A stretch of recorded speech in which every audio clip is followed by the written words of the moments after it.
Welcome back to the cervical spine. We're going to continue our study with cervical spine by talking about the upper cervical spine, which starts at C2-3 and goes superiorly, including the C1-2 and the C1-0 articulations.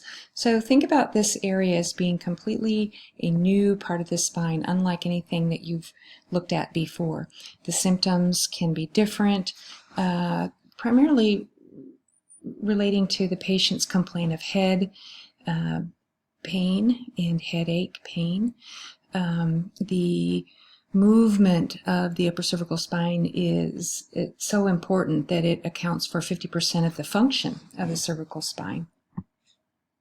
So we'll look first at the C1 anatomy. This is a superior view of the atlas. Notice these facets are facing forward and moving medially as it goes anteriorly. So the occipital condyles then are reciprocal to these condyles. And you can have either one large facet, or sometimes you can have two actual separate little facets on the upper surface of C1.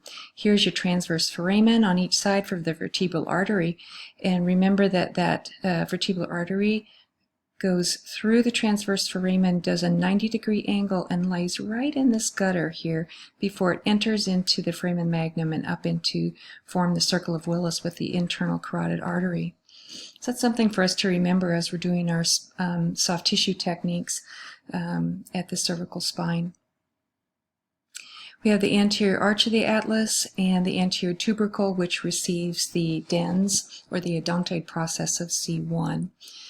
So if we flip the C1 over and look at the inferior aspect of C1, we have the inferior articular facets, which are going to slope from medial to lateral. They'll go superior to inferior. Again, we have the transverse foramen, anterior.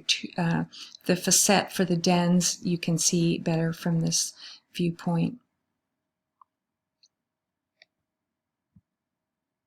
All right, now we're looking at C2. So we have the superior view of the axis. So here is the dens, the body of C2. C1 does not have a body, C2 does, so remember that in case it's asked on a test ever. Here's the shoulders of C2. So think about these facets as being shoulders that don't stop here. It actually comes over the front edge also of the body of C2. Here's your transverse foramen, large spinous process of C2 that's often bifid and can have some anatomical anomalies to it.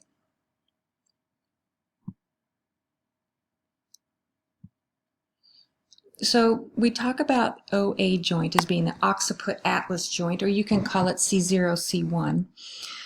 So the convex facets of the occiput articulate with the concave surface of the atlas. So it's kind of like a cup and a saucer, or two nesting saucers if you like, allowing primarily for flexion and extension movement, or the yes joint.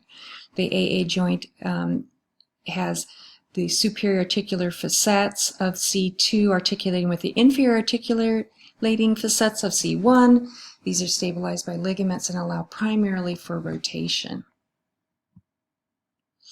So the nerve innervations are listed in your Dutton text, but this is a picture of the subcranial triangle, which you can find anywhere online. But what's interesting to note is that the greater occipital nerve lays across the inferior oblique, the superior oblique, the rectus capitis posterior, pierces the fascia of the upper trapezius before it goes on up into the head.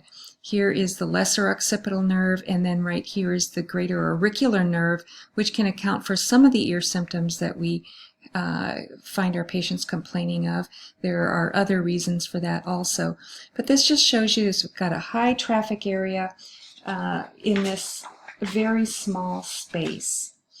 So the dorsal and ventral rami of C1 through 3 innervate the anterior and posterior occipital muscles. The dura, the C0, C1, and C1-2 joint, the C2-3 facet joints, ligaments, SCM, upper trap, and vertebral arteries, and pain can arise from any of these structures. Once again, showing the vertebral artery going up the transverse foramen of the cervical spine.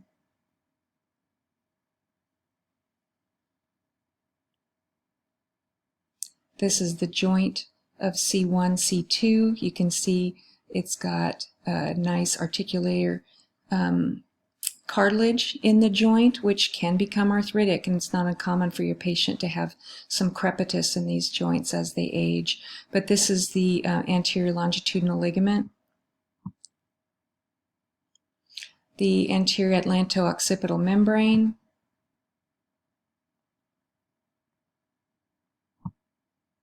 posterior atlanto-occipital membrane. All right, so let's talk about the upper cervical ligaments. Deep in this complex is the transverse ligament. It is actually part of the cruciform ligament, but it's the horizontal portion.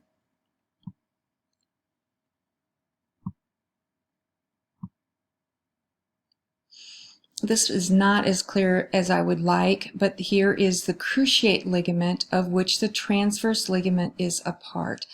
And here is the ascending band of the cruciate ligament, also known as the apical ligament. Here underneath you can see the outline of the dens. On the anterior and lateral surface of the dens are two ligaments on either side. Think of these as arms holding on to the foramen magnum, or the anterior aspect of it. These ligaments actually go forward and out to the side. So these are the alar ligaments, and these help control the mechanics of the cervical spine. This is the descending band of the cruciform ligament, and here we have the joint capsule of C0, C1, and C1, C2.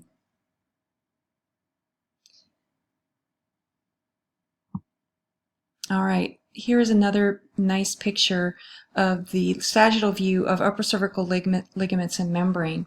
So here is the person is facing forward. So this is the anterior edge of the foramen magnum. Here is the posterior edge of the foramen magnum. Now we add the concept of helping you to look at the membranes here, and we can have an apical membrane here, okay, apical ligament, and then we have the transverse ligament here and here, anterior arch of atlas, and we have the anterior longitudinal ligament, anterior atlanto-occipital ligament,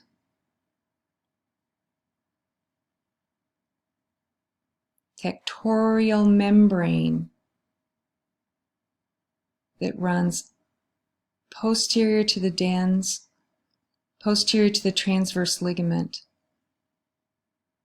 and joins the C2 and C1 to the foramen magnum. So we also have our muscular view. We have the superior oblique, inferior oblique, rectus capitis posterior major, rectus capitis posterior minor, and then all of our little multifidi. Here's the vertebral artery coming up the transverse foramen. We also have rectus lateralis here.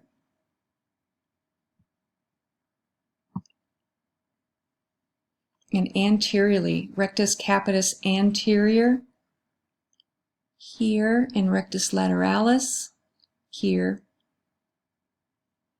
and then our longus colli, which are the core of the neck.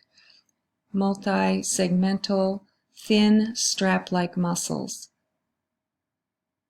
and our scalenes, and our neurovascular bundle. All right, you have several tools to use to help you learn upper cervical spine biomechanics, so make sure you take a peek at that. Remember that when we do forward bending or chin tuck or retraction, we're stressing the posterior capsule. The occipital condyles glide posteriorly on the atlas tilts and ultimately causes C2 to glide forward on C3.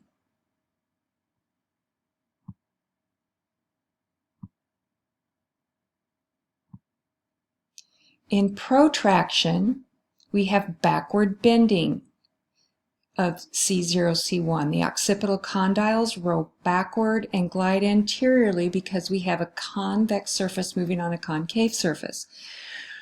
The atlas tilts and ultimately causes C2 to glide backward on C3. So basically, when we are doing motion testing in the lab and we ask the patient to retract, and we're actually kind of locking up C2 and C3 down.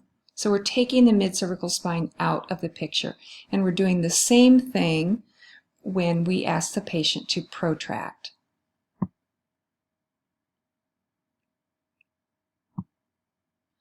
These were the days before HIPAA, probably, I think.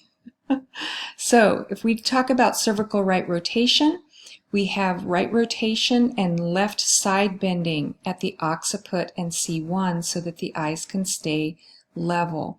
So C1 will always follow the occiput, but it will slide or glide depending on its mechanics. So when you rotate right, you're going to get left side bending at the occiput and at C1.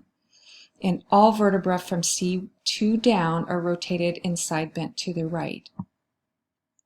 Now, coupled movements with side bending.